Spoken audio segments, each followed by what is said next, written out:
This weekend, our nation celebrates 247 years since the Founding Fathers declared their independence from England.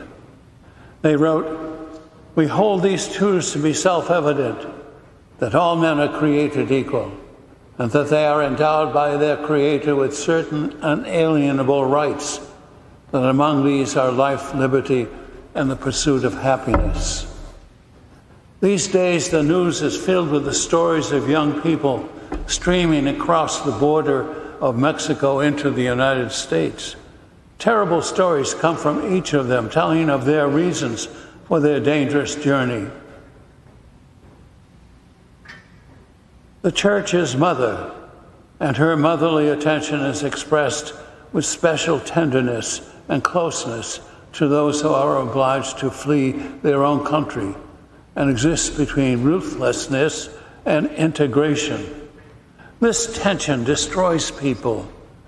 Christian compassion, this suffering with compassion, is expressed, first of all, in the commitment to obtain knowledge of the events that force people to leave their own country, and where necessary, to give voice to those who cannot manage to make their cry of distress heard. By doing this, you also carry out an important task of sensitizing Christian communities to the multitudes of their brothers and sisters scarred by wounds that mark their existence: violence, abuse, and distance from family love, traumatic events, flight from home, uncertainty about the future in refugee camps. These all are dehumanizing elements and must spur every Christian and the whole community to practice practical concerns for them. Jesus had said, "When you receive them, you receive me. And when you receive me, you receive my Father."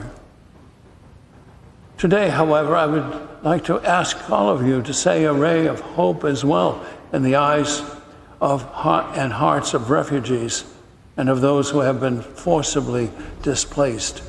A hope that is expressed in expectations for the future, in their desire for friendship, and the wish to participate in the host society through learning the language, access to employment, and the education of children. I admire the courage of those who hope to be able gradually to resume a normal life, waiting for joy and love to return to brighter their existence. We can and we must nourish their hope. The condition of displaced people cannot leave us indifferent.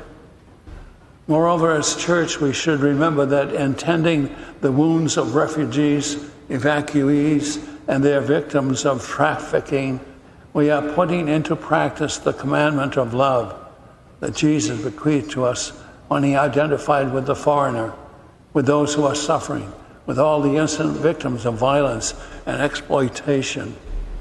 We should read more often chapter 25 of Matthew, which is about the last judgment.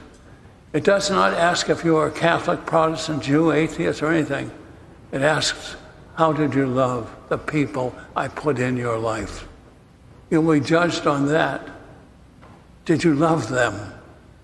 And if you did love them, you loved me, Jesus says.